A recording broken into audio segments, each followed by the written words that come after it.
fameux dessinateur de Nice, un dessinateur militant.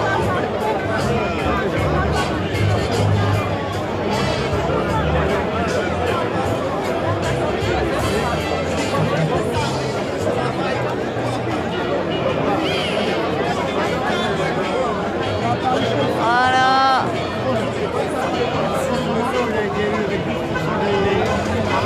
Alors il y a un peu tout. Aussi les retraités. Il y a des profs par là, je crois. Par là, il y a la Poste, Areva, EDF, le conseil départemental.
Désolée, hein,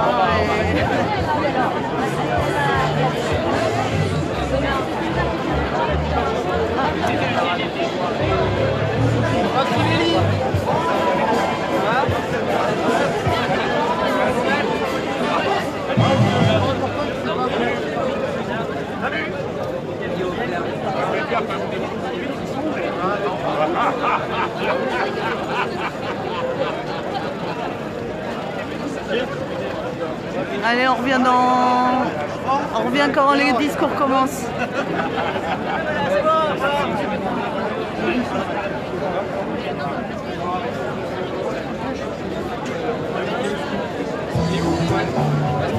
Ouais, c'est bientôt.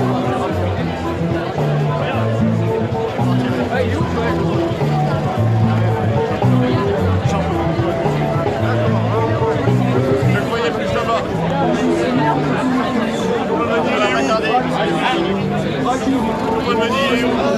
Ouais, bon, je coupe pas parce que ça va commencer finalement les... Ils vont dire ce qu'ils ont à dire. Ah ouais, terminé. Depuis quoi alors?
Que le droit du travail n'est pas favorable à l'emploi parce qu'il est trop contraignant et contre-productif. Ils disent que le salarié...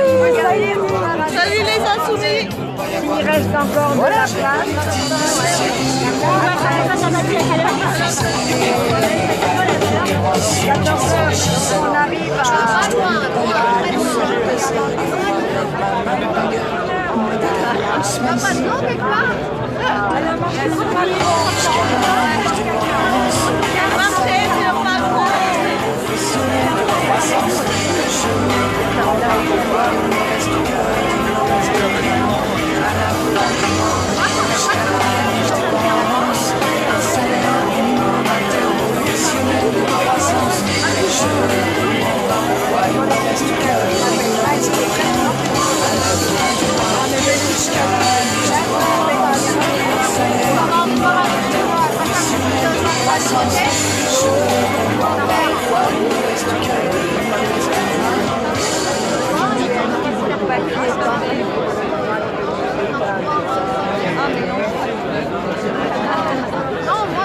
avec les sondages. Les gens, ça sert à rien. Il aura la majorité. Alors au contraire, il aurait dû faire l'effet inverse. Alors je dis non.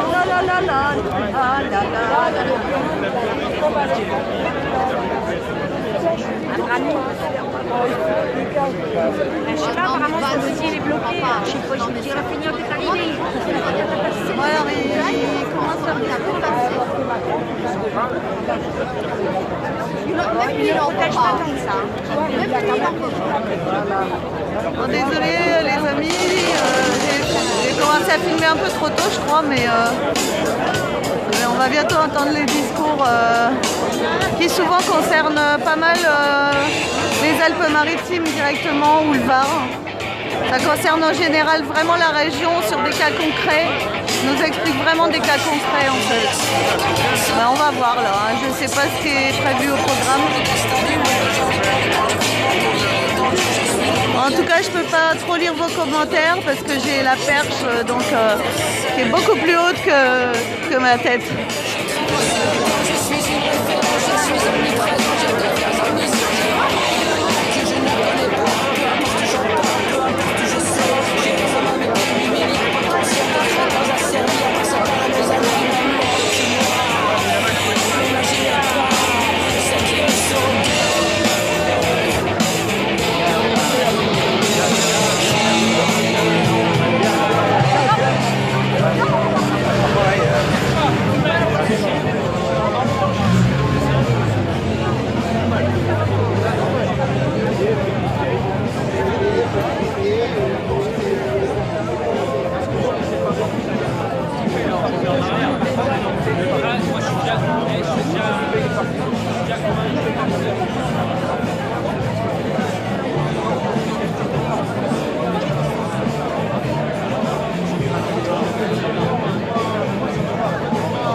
à côté de Mato. Non, au site, le petit village people avec une vingtaine, trentaine de bureaux, les appliqués à côté.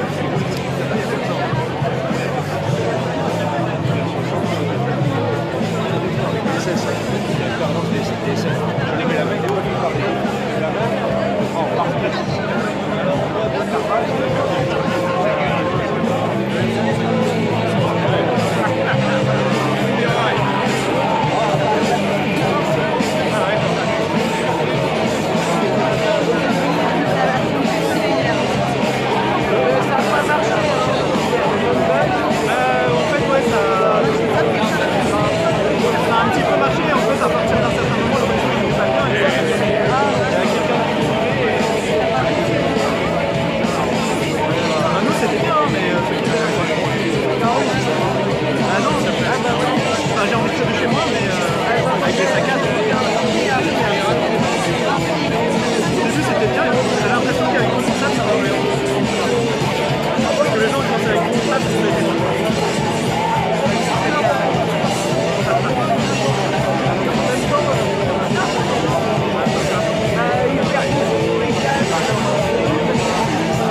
le film à voir, hein. Absolument. Sur la création de... Ouais, pour la... Mais t'inquiète, il y aura du monde. Sur la sociale, c'est un film sur la création de la sécurité sociale. C'est un très très bon film, un très bon documentaire que je vous recommande vraiment à tous. Qui va vous apprendre certainement des choses. Même si vous en savez déjà, ça risque de vous apprendre des choses. Alors là, il est à Nice. S'il y a parmi vous des gens de Nice, il est à Nice en projection débat. Où ça? À la Maison des Associations, ici, sur la place Garibaldi, vendredi. La grâce. C'est pendant 2 jours. Ouais, merci.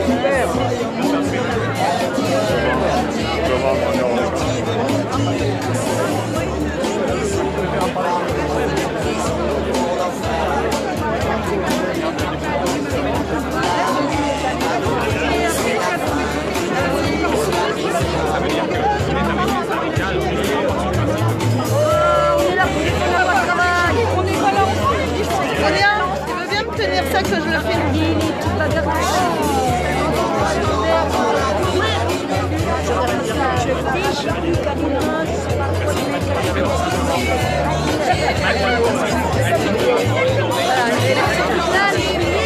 Ah non, vous n'arriverez pas à lire, alors c'est pas la peine que je vous... Bon, vous avez vu le titre. J'ai la gueule à ça, moi.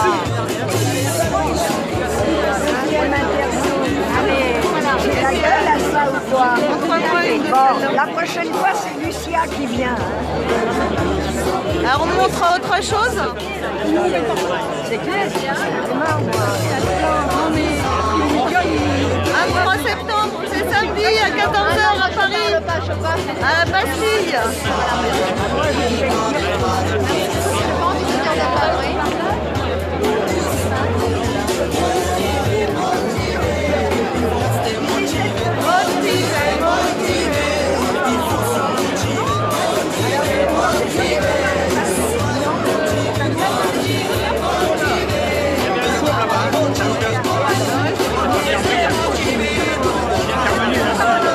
C'était bien à travers là, il y a le chat.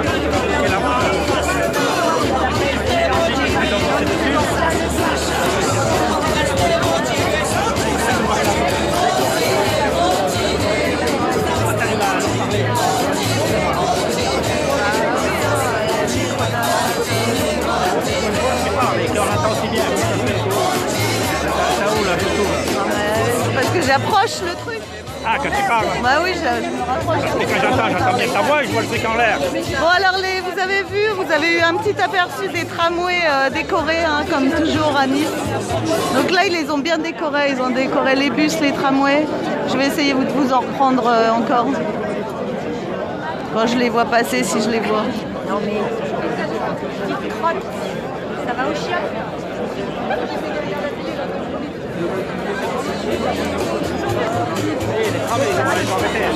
Les trams, ils ont arrêté. Ils ont arrêté? Non. Mais non, ils n'ont pas arrêté. Ils viennent me faire. Venez, on se met là au milieu et tu vas voir. Non, regarde, ils repartent là. Là-bas, ils ont laissé la route ouverte, on a fait fermer la route en descendant. On essaie de réunir le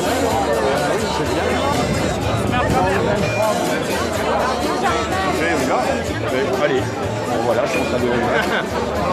Déjà parce que nous, il pourrait y avoir beaucoup de monde. Mais il pourrait y avoir beaucoup de monde. Oui, ça va quand même.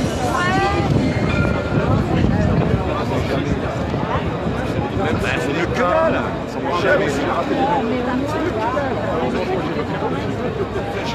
On va y arriver.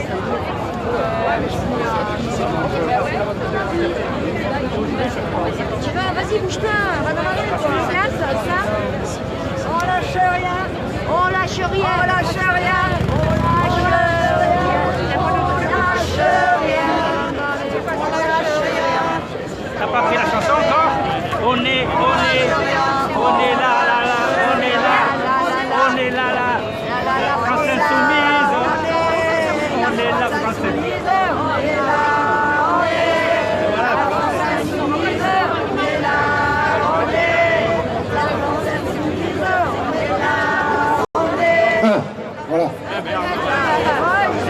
Les camarades, on va commencer, on va faire les prises de parole. Je demande à l'ensemble des camarades de se rapprocher par ici, en même temps de libérer la route, ce qui permettra à l'ensemble de la manifestation de se dérouler dans de bonnes conditions. Je vous remercie les camarades de votre compréhension. L'objectif n'étant pas tant de perturber, mais plus de permettre l'expression du plus grand nombre, mais surtout de permettre à ce que la voix de la CGT, celle des travailleurs, puisse être entendue pour qu'on puisse expliquer dans de bonnes conditions les côtés nocifs de cette loi, les côtés nocifs de ce projet de société dont on ne veut pas aujourd'hui. Merci les camarades. On va donc commencer.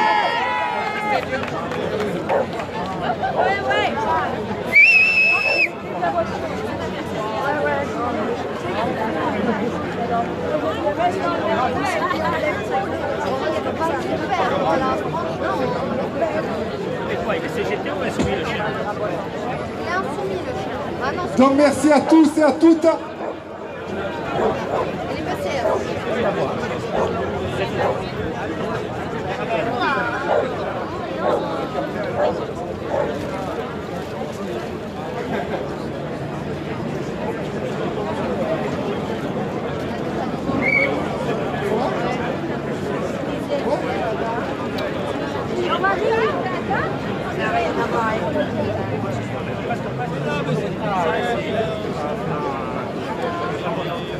Donc, bienvenue ici sur la place Garibaldi à Nice.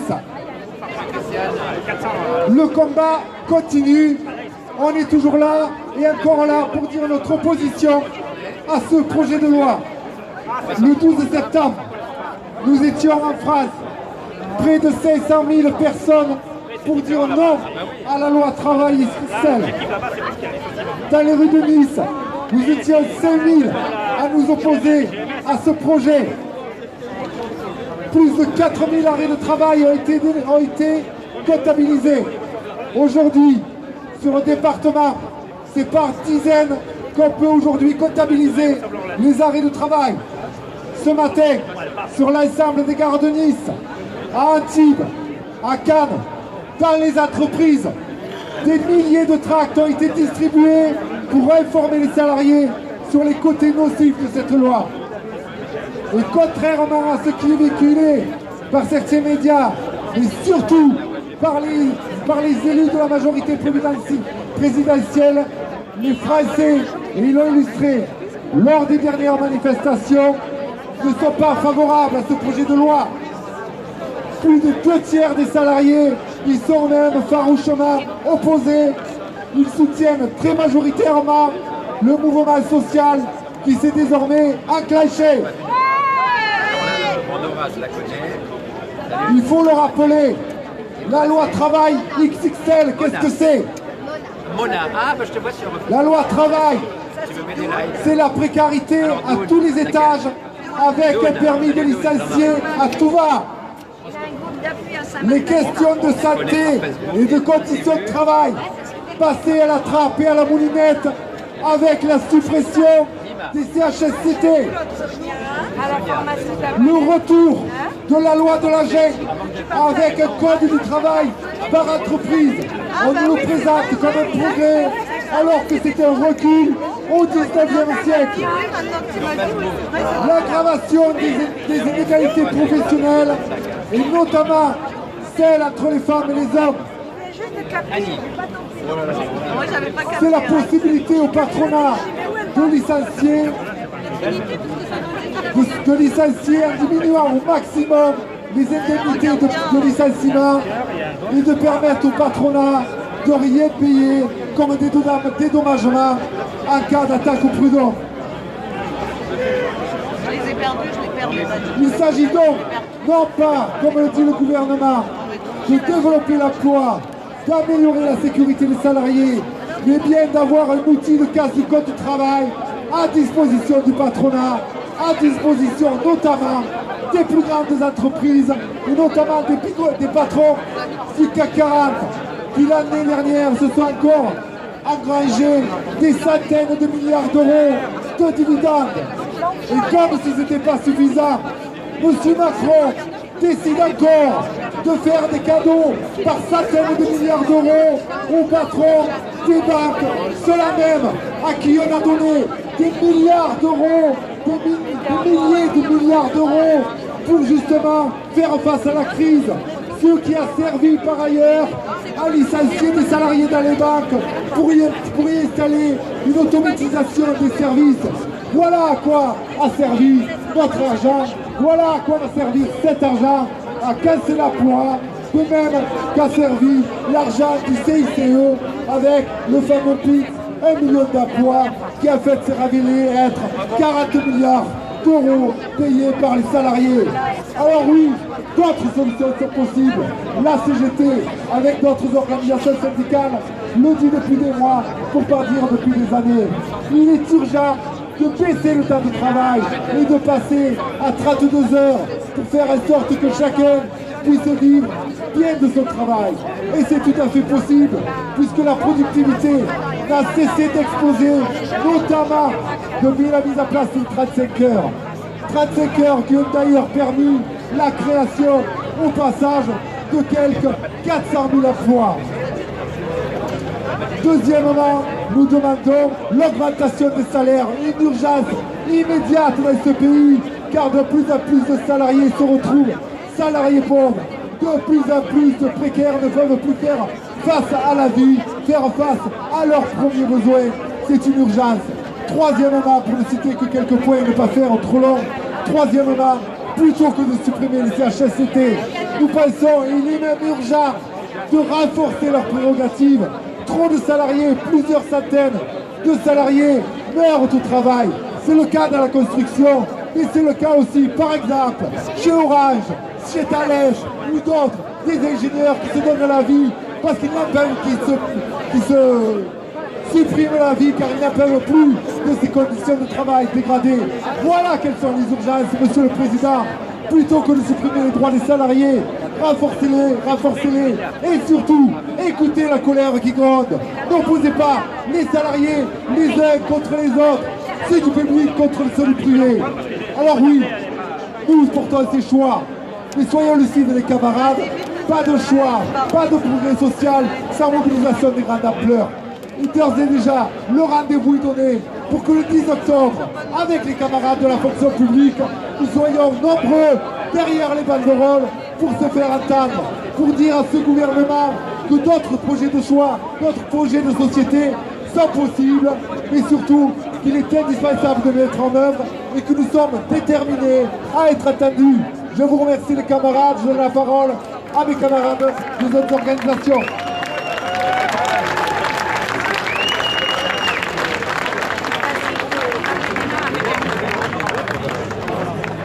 Camarades, fainéants, illettrés, jeunes qui ne veulent pas devenir milliardaires, cyniques, chevelus, tondus, tous ceux qui ont un espoir et qui sont ici réunis, non pas pour faire une grande marche en arrière, non pas pour revenir au 19e siècle, mais pour défendre la justice sociale, le partage des richesses, le travail digne pour toutes et tous. Aujourd'hui, Macron veut simplement réaliser des rêves. Bah oui, il rêve Macron. Et ce qu'il rêve, c'est le rêve du Gattaz, le rêve du MEDEF. C'est de ça dont il a envie. Alors, il y a d'autres possibilités, d'autres mondes. On a parlé des projets d'avenir, parce que nous, c'est pas à l'instigation du MEDEF et de Macron, c'est pas sur ordonnance qu'on veut mourir. Ici, on est tous ensemble parce qu'on est bien vivants, parce qu'on a de l'espoir et on croit à la justice, à la dignité humaine. Merci.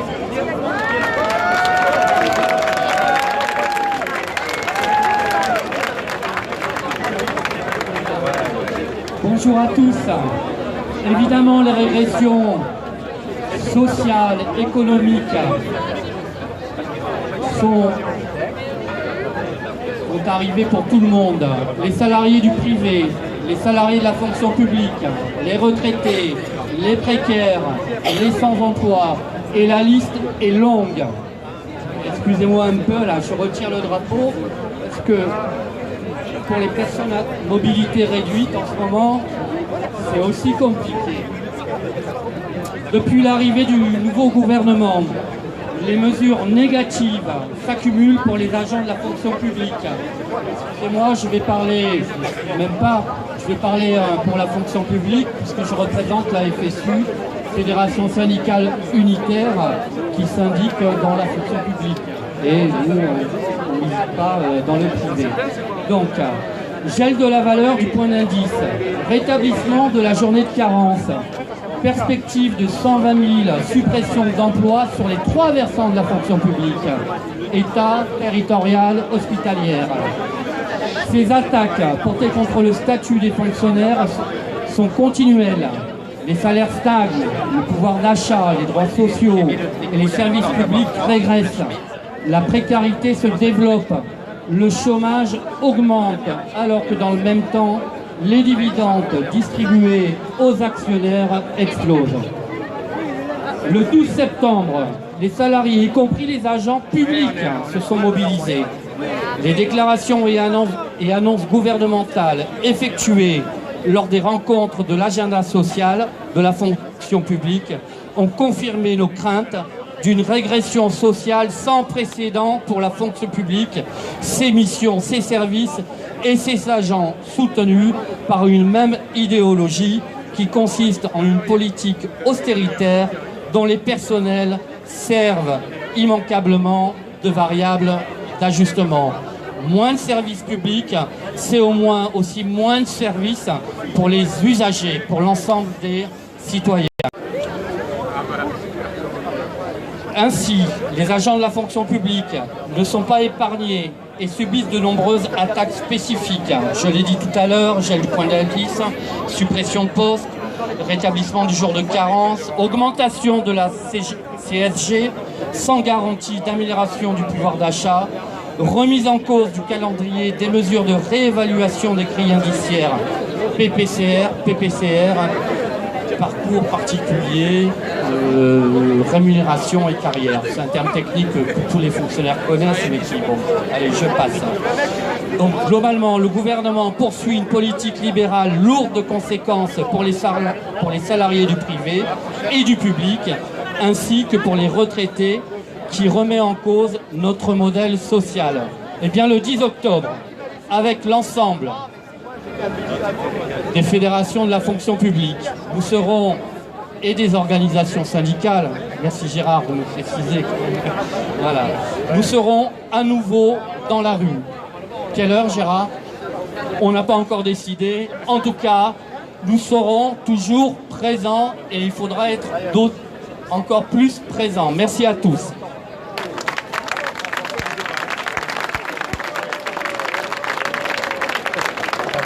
Alors, juste pour donner, je vais donner la parole à une camarade. Donc, vous savez qu'aujourd'hui, c'est la journée internationale de la paix. Un sujet qui n'est pas sans lien avec les choix politiques qui sont faits aujourd'hui.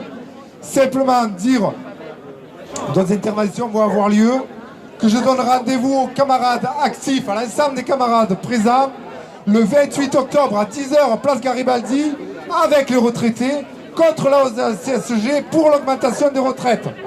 28 septembre, excusez-moi. 28 septembre, 10h. Bonjour à toutes, bonjour à tous.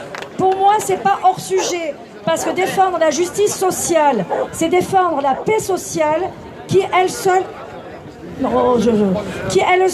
va désamorcer le processus guerrier. La France est 3e vendeur d'armes. C'est très important de se mobiliser pour la paix, qui est la mère, elle est vitale, d'accord? Donc, comme a dit Gérard, il ne faut pas oublier qu'aujourd'hui même, c'est, je vous montre, la journée internationale de la paix décrétée par l'ONU depuis 2000. C'est pour ça que le collectif de la paix nationale a fixé la marche pour la paix le samedi qui suit, donc après-demain, 23 septembre, ici à 15h, dans toutes les villes de France. Et le collectif s'est réuni et a acté le 10 mai. Le 10 mai, on savait déjà qu'on allait faire les marches pour la paix. Et samedi, ici à 15h, on vous parlera du traité d'interdiction des armes nucléaires, qui est très important, parce qu'il n'y a que 9 États dans le monde qui détiennent à eux 9 17 000 armes nucléaires. Chaque bombe est 10 fois plus importante qu'Hiroshima, voire 100 fois plus importante. Et là, c'est une escalade qui meurtrière, c'est de la folie pure. Donc venez tous, camarades, défendre la paix samedi ici à 15 h. Merci.